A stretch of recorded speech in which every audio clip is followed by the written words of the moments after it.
राजस्थान के कोटा से निर्वाचित भाजपा सांसद ओम बिरला आज लगातार दूसरी बार लोकसभा अध्यक्ष बनाए गए। प्रधानमंत्री नरेंद्र मोदी ने ओम बिरला के नाम का प्रस्ताव सदन में रखा तो वहां मौजूद सदन के सदस्यों ने उन्हें ध्वनि मत से लोकसभा अध्यक्ष चुन लिया। इसके बाद प्रधानमंत्री नरेंद्र मोदी और कांग्रेस नेता राहुल गांधी ओम बिरला को उनके आसन तक लेकर गए। इसी के साथ भाजपा नेता ओम बिरला दूसरी बार लोकसभा अध्यक्ष बनने वाले नेता बलराम जाखड़ और जीएम बाल योगी और पीएम संगमा की सूची में शामिल हो गए। ओम बिरला अपना दूसरा कार्यकाल पूरा कर लेते हैं तो बलराम जाखड़ के बाद ऐसा करने वाले दूसरा नेता होंगे।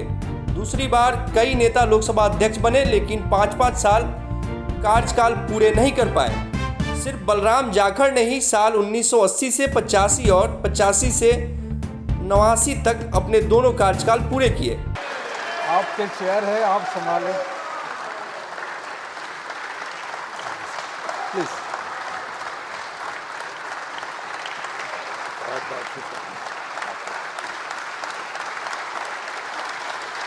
आदरणीय अध्यक्ष महोदय, ये सदन का सौभाग्य है कि आप दूसरी बार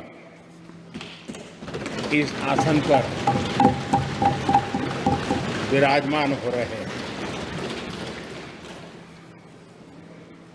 आपको और इस पूरे सदन को मेरी तरफ से मैं बहुत बहुत बधाई देता हूं।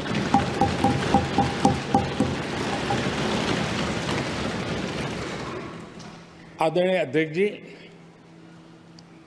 मेरी तरफ से आपको शुभकामनाएं हैं, लेकिन इस पूरे सदन की तरफ से भी आपको अनेक अनेक शुभकामनाएं। अमृत काल के इस महत्वपूर्ण कालखंड में दूसरी बार इस पद पर विराजमान होना बहुत बड़ा दायित्व आपको मिला है और आपका 5 वर्ष का अनुभव और आपके साथ हम लोगों का 5 साल का अनुभव, हम सबका विश्वास है कि आप आने वाले 5 साल हम सबका मार्गदर्शन भी करेंगे और देश की आशा अपेक्षाएं पूर्ण करने के लिए ये सदन अपना दायित्व निभाने में आपकी बहुत बड़ी भूमिका रहेगी। And we are confident that by allowing the opposition to speak, by allowing us to represent the people of India, you will do your duty of defending the Constitution of India. Lok Sabha के नवनिर्वाचित अध्यक्ष जी को मैं बहुत बहुत बधाई और शुभकामनाएं देना चाहता हूं। जहां प्रधानमंत्री जी और हमारे साथी लीडर ऑपोजिशन ने आपको बधाई दी है, वहीं मैं भी उनसे जुड़ कर के आपको बधाई देना चाहता हूं। आप इस सदन के स्पीकर दोबारा चुने गए हैं। आपके पास 5 साल का जहां अनुभव रहा है, वहीं आपके पुराने और नए सदन का भी आपको अनुभव रहा है। मैं अपनी तरफ से, अपने साथ के सभी सदस्यों की तरफ से बहुत बहुत बधाई और शुभकामनाएं देता हूं। जिस पद पर आप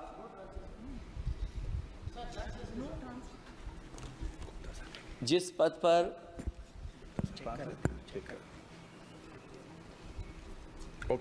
पद पर आप बैठे हैं, इससे बहुत गौरवशाली परंपराएं जुड़ी हुई हैं और हम सब यही मानते हैं कि बिना भेदभाव के आगे बढ़ेगा और लोकसभा के अध्यक्ष के रूप में आप हर सांसद और हर दल को बराबरी का मौका और सम्मान देंगे। निष्पक्षता इस महान पद की महान जिम्मेदारी है। आप लोकतांत्रिक न्याय के मुख्य न्यायाधीश की तरह बैठे हैं। हम सबकी आपसे अपेक्षा है कि किसी भी जनप्रतिनिधि की आवाज़ दबाई न जाए और ना ही निष्कासन जैसी कार्रवाई दोबारा सदन की गरिमा को ठेस पहुंचाएं। आपका अंकुश विपक्ष पे तो रहता ही है, लेकिन आपका अंकुश सत्ता पक्ष पे भी रहे।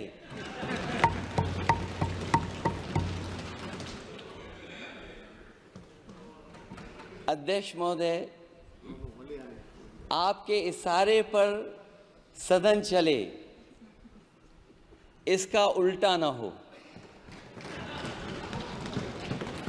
हम आपके हर न्याय संगत फैसले के साथ खड़े हैं। मैं एक बार फिर आपको इस अध्यक्ष पद पर बैठने के लिए बहुत बहुत बधाई देता हूं। मैं सदन में पहली बार आया हूं, ये नए सदन में। मुझे लगा कि हमारे स्पीकर की कुर्सी बहुत ऊंची होगी, क्योंकि मैं जिस सदन को छोड़ के आया हूं, अध्यक्ष जी, उसकी कुर्सी बहुत ऊंची है। उस समय भी मैं अध्यक्ष जी किसको कहूं कि ये कुर्सी और ऊंची हो जाए।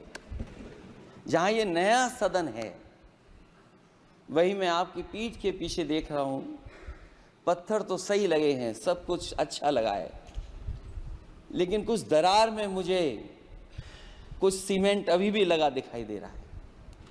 अध्यक्ष महोदय, मुझे उम्मीद है कि आप जितना सत्ता पक्ष का सम्मान करेंगे, उतना ही विपक्ष का सम्मान कर करके हमें भी अपनी बात रखने का मौका देंगे। मैं आपको बधाई देता हूं, शुभकामनाएं देता हूं, हर तरीके के साथ आपके साथ हैं। बहुत धन्यवाद।